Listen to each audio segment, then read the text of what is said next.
마케팅 전문학자들의 이 결론은 마케팅은 즉 세일즈는 제품을 파는 것이 아니라 자기를 파는 것이다 라는 결론을 내립니다. 다시 말하면 똑같은 제품을 팔더라도 세일즈맨의 인품에 따라서 팔리기도 하고 팔리지 않기도 한다는 거예요. 경영학자들의 연구에 의하면 세일즈에 성공할 수 있는 확률이 첫 번째가 그 사람을 봤을 때의 첫 인상이 80%를 결정한다고 합니다. 그러니까 그 사람이 어떤 실력을 가지고 있는지, 말을 얼마나 잘하는지, 또는 제품이 얼마나 좋은지, 회사가 어떤 회사인지를 알기 전에 턱 세일즈맨을 보면은 이분은 믿을만 하구나, 이분은 사기성이 농후하구나, 그런 걸 금방 안다는 거예요. 인간은 육감이라는 게 있거든요. 그래서 결국 3천만 원, 5천만 원의 그런 이 로얄 마스터 또는 크라운 마스터가 되기 위해서는 자기 인품을 길러야 됩니다. 그렇지 않고서는 테크닉만 가지고는 그 한계가 있어요. 오늘 강의의 결론부터 말씀드리면 PPP입니다. PPP. 요게 뭔가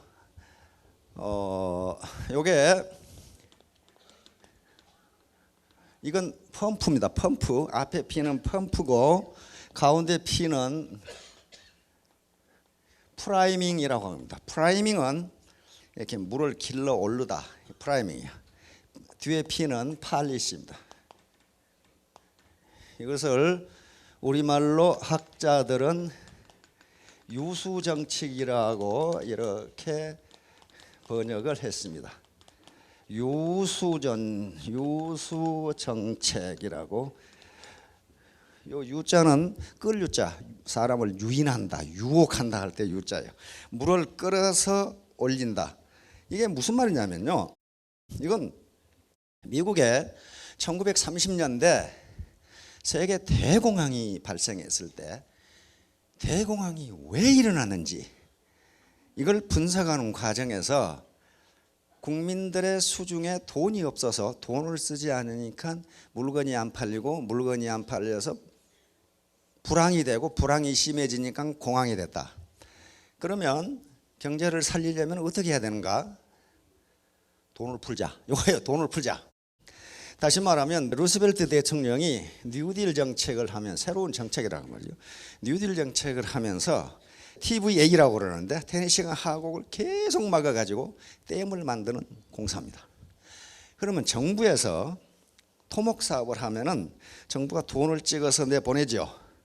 그러면 건설회사라든가 건설 자재를 만드는 회사, 그런 회사들이 운영이 되고, 그러면 그런 회사들이 노동자를 고용하니까 노동자들 수중에 임금이 나가겠죠. 임금이 나가면 노동자들은 저축할 여력이 없으니까 그걸 생활필수품을 사는 데 써요. 쓰면은 생활필수품을 만드는 회사가 다시 영업이 되고, 그러면 다시 고용이 되고, 다시 소비가 많아지고, 다시 다른 공장이 돌아가고, 요 정책입니다. 이게 뉴딜 정책이에요. 그러면 펌프 프라이밍 팔리스라는 게 뭐냐 하면은 나이 드신 분들은 옛날에 그 샘에 그 펌프 있잖아요. 물 이렇게 하면 여기서 물 나오는 거 있잖아요. 이걸 펌프라고 그러는데, 그걸 오래 안 쓰고 놔두면 물이 들어가 버려요. 물이 들어가 버리면 마중물을 부어가지고 그걸 이렇게 하면은 나중에 물이 나와요. 그렇죠? 샘에 물이 나온다고요. 그러니까 국가가 돈을 푸는 것은 그 마중물하고 같은 거예요. 같으면, 그런데 마중물을 부었을 때 그걸 힘있게 빨리빨리 해야 물이 나오지, 느려 빠지게 하면 어때요? 마중물 부은 것이 또 들어가 버려요. 그렇듯이 애터미 사업으로 돈을 벌 수 있는 샘물은 있는데 이제 마중물을 부어서 이게 나올 때까지 틀어야 되는데 처음에 열심히 틀어야 돼요. 바로 PPP, 펌프 프라이밍 팔리시라는 유수 정책을 실시할 때 마찬가지 미국도 테네시강에 집중적으로 자본을 투입했거든. 그러면서 미국은 대공황에서 벗어납니다. 그래서 이제 결론적으로 얘기하면 애터미 사업을 해서 마중물을 부었어요. 여기까지 여러분들이 오셨단 말이에요. 애터미 사업을 하기로 결심하셨어요. 그러니까 이제 문제는 여러분들의 노력 또는 시간이라는 마중물을 부어서 열심히 이걸 초기에 하지 않으면 약 3개월 정도 이게 밑에 있는 샘물을 끌어올릴 수가 없어요. 그 마중물에 또 들어가 버려요. 즉 다시 말하면 자기 노력이 헛되게 된다는 거예요. 자, 용기와 열정인데 용기와 열정 이 말씀을 모르는 분은 없어요. 그러나 이것이 과연 뭘 의미하는지를 일별해 보도록 하겠습니다. 코브라 효과. 요건 영국이 인도 식민지를 지배했을 때 그 당시 인도의 수도가 델리인데 델리에 있던 영국 총독부 엘리트들이 관료들이 인도 델리에 코브라가 너무 많아. 근데 코브라는 그 당시에 맹독성, 지금도 맹독성 뱀이죠. 독사란 말이에요.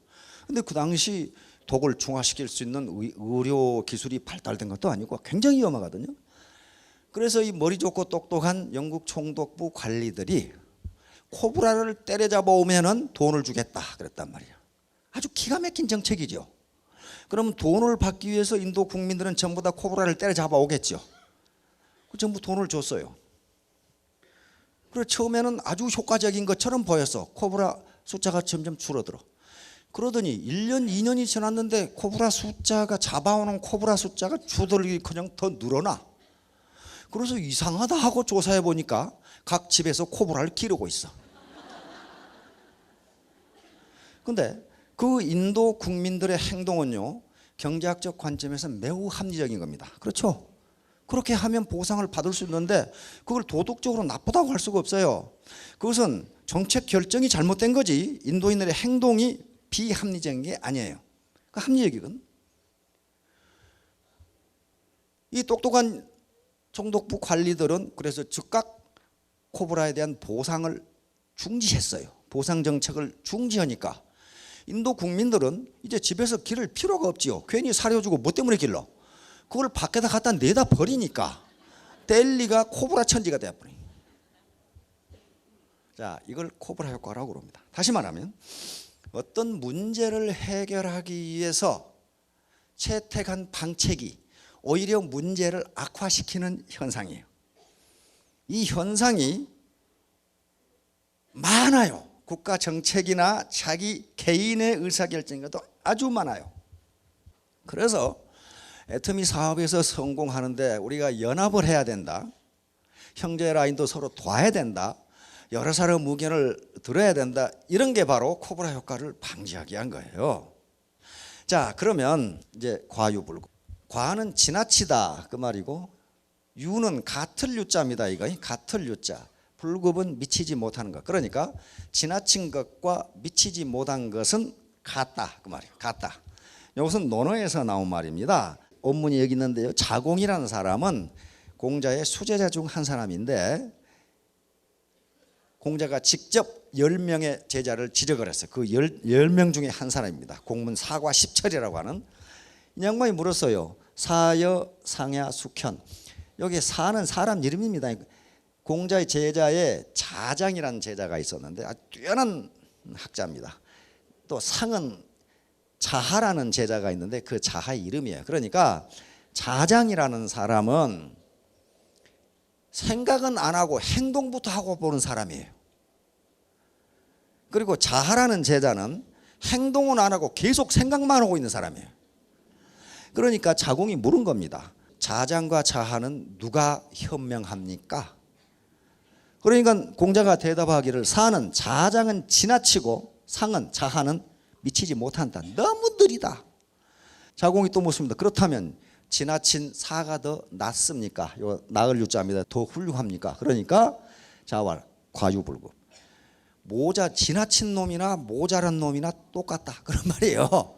똑같다. 너무 설치는 사람이나 계속 생각만 하는 사람이나 똑같다. 자, 그러면 바로 애터미 사업에서도 과유불급은 진리입니다. 다시 말하면 너무 신중해. 생각만 계속 아침에 누구 계속 따져보고만 정보만 수집하고 있는 사람이 있어. 제가 듣기로는 3년째 그러고 있는 사람이 있다고 그러는데, 이렇게 되면요, 그것은 신중한 게 아니고 우유부단한 사람이에요. 의사결정에서 가장 중요한 것은, 의사결정학자들은 의사결정의 정확성이 아니라 타이밍이라고 얘기합니다. 타이밍. 비록 약간 부정확하지만은 그 타이밍이 정확하게 맞아야 의사결정에 성공할 수 있다는 거예요. 이렇게 되면 성공이 지연되거나 또는 성공할 수가 없어요. 타이밍. 그 다음에 너무 성급한 사람은요, 꼭 문제를 일으켜. 갑자기 직급을 올라가려고 하거나 갑자기 많은 돈을 벌려고 하면요, 거기에 무리가 따릅니다. 어떤 무리가 따르냐? 파트너 스폰서 간에 싸움이 벌어져. 뭔가 지금 배팅을 한다든가 어떤 부당한 일을 했거든, 라인 변경을 한다든가. 그래서 너무 과잉 신중한 것도 좋지 않고 과잉 성급한 것도 좋지 않습니다. 차근차근하게 가는 게 좋다. 자, 극단적 경험주의의 경계. 극단적 경험주의는 도대체가 못 믿는 겁니다. 못 믿는 거예요. 예를 들면 이게 극단적 경험주의는요, 의사결정, 다시 말하면 결심이나 결단을 지연시키는 결과를 가져옵니다. 그러면 애터비 사업을 할 것인가 또는 열심히 할 것인가 말 것인가를 결정하는 결정적 증거가 있으면 돼요. 가장 결정적 증거는 이 사업으로 성공한 사람이 있는가를 보면 돼요. 만약에 아무리 이론이 아름답고 비전이 있다 하더라도 실제로 이 사업으로 성공한 사람이 없다면 그것은 공연불의 가능성이 많아요. 실증적으로 성공한 사람이 있느냐를 파악해야 돼요. 이제 엘빈 토플러, 이 사람 미래학자인데요, 과거에 농경시대나 산업화시대, 농경시대에는 땅을 많이 가진 자가 부자였고 산업화시대에는 거대한 공장을 가진 자가 부자였어요. 중후장대한 것을 해야 돈을 벌었단 말이에요. 그런데 이 양반은 하는 소리가, 이제 지식정보화 시대에는 빠른 자가 살아납니다. 강한 자가, 크고 강한 자가 살아남는 것이 아니라 빠른 자가 살아납니다. 다시 말하면 계속적으로 지식정보가 폭발적으로 늘어나는데 누가 자기에게 필요한 지식과 정보를 빨리 획득해서 그것을 자기 비즈니스에 적용하느냐에 따라서 살고 죽고가 결정된다. 그런 얘기입니다. 지금 공자도 중용을 얘기했고, 동양에서만 중용의 덕을 중요시한 게 아니고 바로 서양 철학의 원류인 소크라테스, 플라톤, 아리스토텔레스인데 아리스토텔레스가 계속 강조한 게 중용이었어요. 중용. 왜냐하면요, 우리가 가치 있다고 생각되는 덕목이 과소하거나 지나치면 덕이 되지 않는다는 거예요. 그래서 아리스토텔레스는 인간의 행복은 중용을 실천하는 데 있는데 바로 중용이 덕이라고 그랬어요. 덕. 중용의 덕이 여기입니다. 용기 어떻습니까? 좋죠. 근데 용기가 부족하면 비겁이 되고 용기가 과잉이 되면 만용이 돼요. 그렇잖아요. 그 다음에 전략 좋아요. 전략 좋은데 이게 부족하면 낭비가 되고 과잉이면 인색이 됩니다. 전부 그렇게 돼 있어요. 용서, 이게 부족하면 잔인이 되고 이게 과잉이 되면 무언칙이 돼요. 이런 식으로 절제도 좋은데 절제가 부족하면 방탕이 되고 절제가 지나치면 자기를 속박하는 거예요. 이런 식이 되니까 중용의 덕을 취하라는 겁니다. 중용의 덕. 그것은 곧 적당한 어떤 결정적인 증거가 있으면 너무 많은 증거를 수집하려고 하지 말고 바로 행동의 용기라는 그런 겁니다. 그런데 롤로메이라는 사람이 있어요. 이 롤로메이는 미국의 실존주의 철학자이고 실존주의 심리학자입니다. 그리고 실존주의 정신분석학자예요. 용기가 뭐냐 하면은 그게 좀 어떻게 애매해요. 그런데 이 사람은 뭐라고 그랬냐면 절망 속에서도 전진할 수 있는 능력 그랬어요. 물론 용기에 대한 정의는요, 심리학자마다 다 달라요. 다 다른데 이게 제일 괜찮은 것 같아요. 절망 속에서도 전진할 수 있는 능력. 그리고 이 양반 뭐라고 했냐면 용기는 생존과 발전의 조건. 용기가 없으면 생존도 할 수 없고 발전도 할 수 없다. 이것도 딱 맞는 것 같아요. 용기가 없으면 생존도 할 수 없고 발전도 할 수 없다. 그런데 이분은 용기를 4가지로 나누었습니다. 육체적 용기, 도덕적 용기, 사회적 용기, 그리고 창조적 용기. 근데 이 결론적으로 말하면 이 네 가지 용기가 애터미 사업에서 성공하는데 모두 필요합니다. 모두 필요해요. 우선 육체적 용기를 봅시다. 이게 육체적 용기. 어려움을 참고 극복할 수 있는 능력. 자기 목숨이 이태로운데도 용감하게 도전할 수 있는 능력. 이게 육체적 용기예요. 도덕적 용기. 도덕적 용기가 가장 중요해요. 도덕적 용기는 내가 옳다고 생각하는 일을 누군가가 시비를 걸어도 나는 내가 하는 일이 옳다고 본다고 이야기할 수 있는 용기예요. 그게 무척 어려워요. 이 도덕적 용기는요, 자칫 잘못하면 피해를 많이 봅니다. 예를 들면 자기 상사가, 회사에서 자기 상사가 분식회계를 만들라고 격리 직원에게 얘기했어요. 그거 옳지 않잖아요. 그런데 그 격리 직원이 사장님 이건 옳지 않습니다 이렇게 했다가는 어떻게 되겠어요? 그거 이렇게 되거든요. 그런 경우가 많아요. 그래서 도덕적 용기가 가장 중요해요. 옳은 것을 옳다고 하고 옳지 않은 것을 옳지 않다고 얘기할 수 있는 용기예요.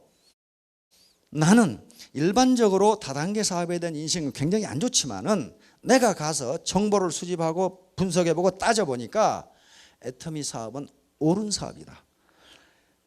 이것이 자기가 확신이 왔다면 당신이 뭐라고 하건 나는 내가 하는 일을 옳다고 본다. 이게 용기가 없이는 할 수 없어요.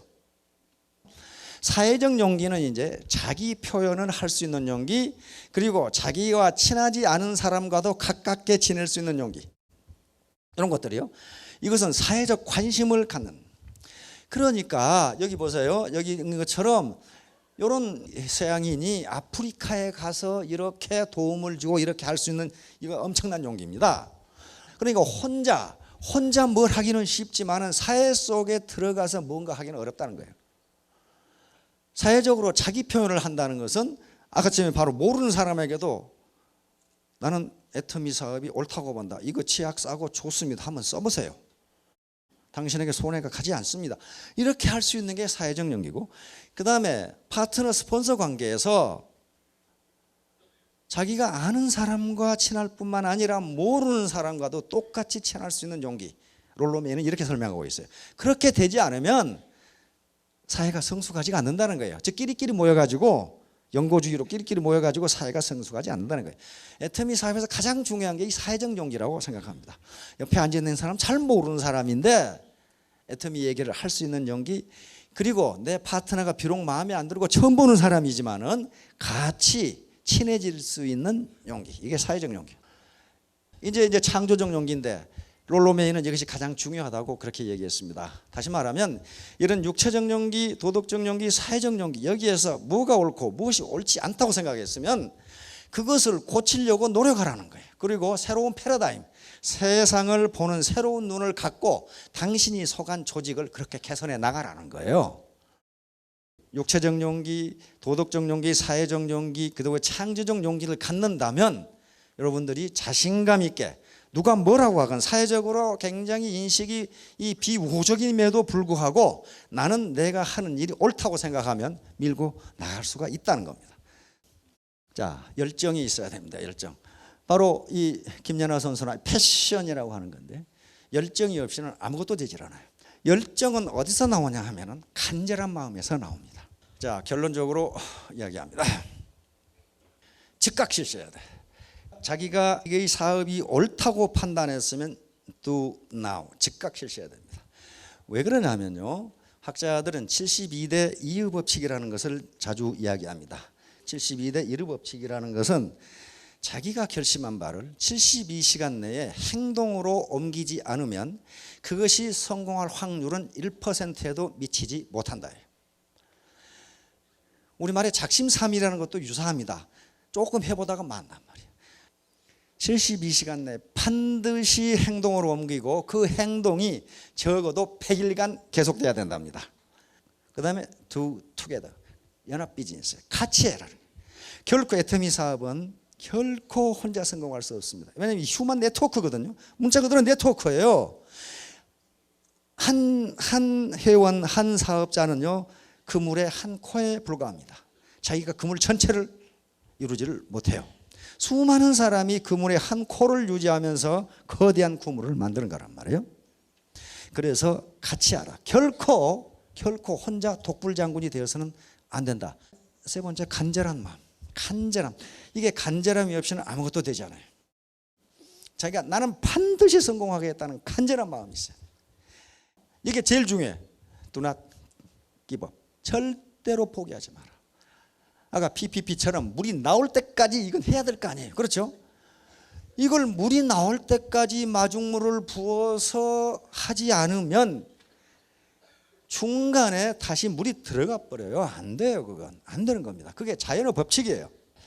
자, 이제 결론적으로 말씀을 드리겠습니다. 초두에 얘기한 것처럼 코브라 효과가 나타나지 않게 하려면은 또 가장 우리 애터미 사업이 코브라 효과가 나타나지 않는 사업이에요. 왜냐하면 연합 비즈니스를 하니까 모든 사람들의 의견을 들어서 그렇습니다.